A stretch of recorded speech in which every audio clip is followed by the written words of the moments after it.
Lionel മെസ്സിയുടെ നേതൃത്വത്തിലുള്ള Argentina football team March മാസത്തിലും കേരളത്തിലെത്തില്ല.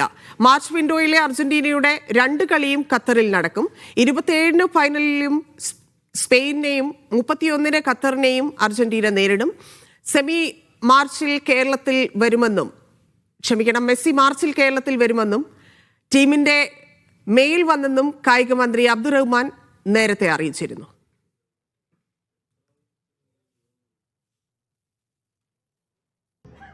ഒരു 2 ദിവസങ്ങൾക്ക് മുമ്പ് നമുക്ക് ഇതുമായി ബന്ധപ്പെട്ട അർജന്റീനൻ ടീമിന്റെ ഒരു മെയിലിൽ മാർച്ചിൽ അവർ നിർബന്ധമായും വരാമെന്ന് അടുത്ത ദിവസം തന്നെ അതിന്റെ ഒരു അനൗൺസ്മെന്റ് നടത്താമെന്ന് അവർ അറിയിച്ചു. അബ്ബാസ് മുഹമ്മദ് ചേരുന്നുണ്ട്. അബ്ബാസ്, മെസ്സി മാർച്ചിലും എത്തില്ല എന്നാണ് അറിയുന്നത്. 2 കളിയും ഖത്തറിലായിരിക്കും എന്നും മനസ്സിലാക്കുന്നു. എങ്ങനെയൊക്കെയാണ് ഖത്തറിലെ കളികൾ പ്ലാൻ ചെയ്തിരിക്കുന്നത്? മലയാളികൾ കേരളത്തിലേക്ക് പ്രതീക്ഷിക്കേണ്ട അല്ലേ?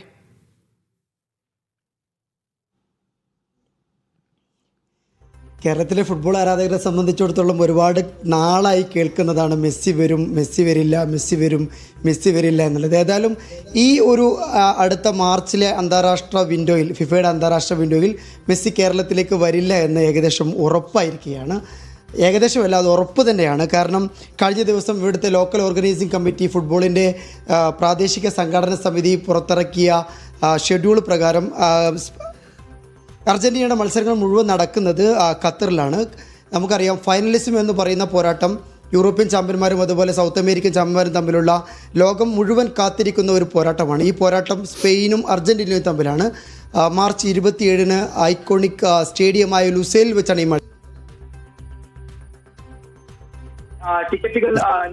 ഓൾറെഡി ടിക്കറ്റുകൾ ലഭ്യമായി. ഈ ഫെബ്രുവരി അവസാനത്തോടു കൂടിയ ടിക്കറ്റുകളുടെ വിൽപ്പന ആരംഭിക്കുന്നുണ്ട്. ഏതായാലും ഈ ഒരു മത്സരത്തോടനുബന്ധിച്ച് ഫുട്ബോളിൻ്റെ ഒരു ആഘോഷം തന്നെ, ഒരു ഫെസ്റ്റിവൽ തന്നെ ഖത്തറിൽ സംഘടിപ്പിക്കാനാണ് ഇവിടുത്തെ പ്രാദേശിക സംഘാടക സമിതി തീരുമാനിച്ചിട്ടുള്ളത്. ഇത് പ്രകാരം മാർച്ച് 26-ന് സൗദിയും ഈജിപ്തും തമ്മിൽ ആദ്യത്തെ മത്സരം നടക്കും. അതുപോലെ ഖത്തറും സെർബിയയും തമ്മിലുള്ള മത്സരം അതേ ദിവസം തന്നെ നടക്കും. പിന്നീട് ഫൈനലിസിമ പോരാട്ടമാണ് നമ്മൾ കാത്തിരിക്കുന്ന അർജന്റീനയും സ്പെയിനും തമ്മിലുള്ള പോരാട്ടം. തൊട്ടു പിന്നാലെ ഈജിപ്തും സ്പെയിനും തമ്മിലുള്ള പോരാട്ടം മാർച്ച് 30-നുണ്ട്. സെർബിയയും സൗദിയും തമ്മിലുള്ള പോരാട്ടം അതേ ദിവസം തന്നെ വേറൊരു സ്റ്റേഡിയത്തിൽ, ജാസിം ബിൻ ഹമദ് സ്റ്റേഡിയത്തിൽ നടക്കുന്നുണ്ട്. ലുസൈൽ സ്റ്റേഡിയത്തിൽ മാർച്ച് 31-ന് അർജന്റീനയും ഖത്തറും തമ്മിലുള്ള പോരാട്ടമുണ്ട്. അതോടുകൂടെ ഈ മാർച്ച് മാസത്തിൽ മുഴുവൻ മത്സരങ്ങളും ഷെഡ്യൂൾ ചെയ്യപ്പെട്ടു എന്നുള്ളതാണ്. ഖത്തറുമായിട്ടാണ് അവസാനത്തെ മത്സരം. ഈ ഫിഫ വിൻഡോയുടെ മാർച്ച് മാസത്തിൽ വിൻഡോ ഇതോടുകൂടി അവസാനിക്കുകയാണ്. ഇനി നമുക്കറിയാം, അടുത്ത ലോകകപ്പിലേക്കുള്ള തയ്യാറെടുപ്പുകളാണ്. അതിനുശേഷം ഈ ഒരു സമയത്ത് അർജന്റീനയെ പോലെയുള്ള ലോകകപ്പിൻ്റെ ഫിഫ റാങ്കിങ്ങിൽ 2ാമത് നിൽക്കുന്നൊരു ടീം കേരളത്തിൽ മത്സരിക്കുക എന്നുള്ളത് സാധ്യമാണെന്ന് പറയാൻ കഴിയില്ല. ഏതായാലും നവംബറിൽ മെസ്സി വരുമെന്ന് പറഞ്ഞിരുന്നു, വന്നില്ല. മാർച്ചിൽ മെസ്സി വരുമെന്ന് കായിക മന്ത്രി മാർച്ച് 4-ന് ഉറപ്പ് പറഞ്ഞിരുന്നു. ഈ സാധ്യത കൂടി ഈ പുതിയ പ്രഖ്യാപനത്തോടുകൂടെ ഖത്തറിലെ ഫുട്ബോൾ ഫിക്ചർ വന്നതോടുകൂടി ആ സാധ്യത കൂടി അടഞ്ഞിരിക്കുകയാണ്. ഏതായാലും മെസ്സി അടുത്ത കാലത്തൊന്നും ഇനി കേരളത്തിലേക്ക് ഉണ്ടാവില്ല എന്ന് തന്നെയാണ് മനസ്സിലാക്കാൻ കഴിയുന്നത്.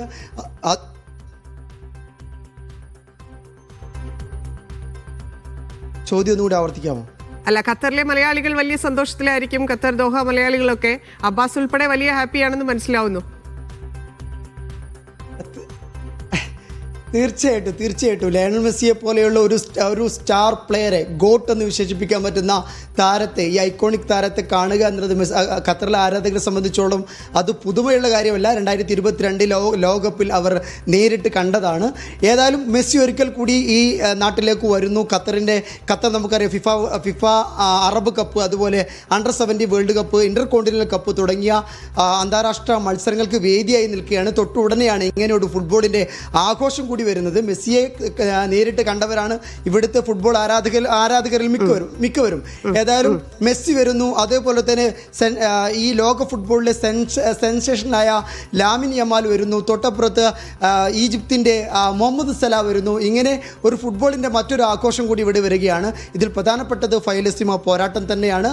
നമുക്കറിയാവുന്ന ഒരു 38-കാരനായ മെസ്സിയും 18-കാരനായ ലാമിൻ യമാലും തമ്മിലുള്ള ആദ്യത്തെ പോരാട്ടം എന്നുള്ള നിലയിൽ മാത്രമല്ല, ഈ ലോക ഫുട്ബോൾ ഫുട്ബോളിൻ്റെ ബാറ്റൺ അടുത്ത തലമുറയിലെ സ്റ്റാർ ആയിട്ടുള്ള യാമിൻ യമാലിലേക്ക് കൈമാറുന്ന ഒരു സവിശേഷത, ഒരു പാസ്റ്റും ഫ്യൂച്ചറും തമ്മിലുള്ള പോരാട്ടം എന്നൊക്കെ വിശേഷിപ്പിക്കപ്പെടുന്ന ഫൈനലിസിമ പോരാട്ടത്തിലേക്ക് ആരാധകർ കണ്ണു നട്ടിരിക്കുകയാണ്. കേരളത്തിൽ നിന്നടക്കമുള്ള ആരാധകർ ഇതിനു വേണ്ടി ടിക്കറ്റ് എടുക്കാൻ റെഡി ആയിട്ടിരിക്കുകയാണ്. ഫെബ്രുവരി 25-ന് ഖത്തറിൽ ഇതിൻ്റെ ടിക്കറ്റ് ലഭ്യമാകും.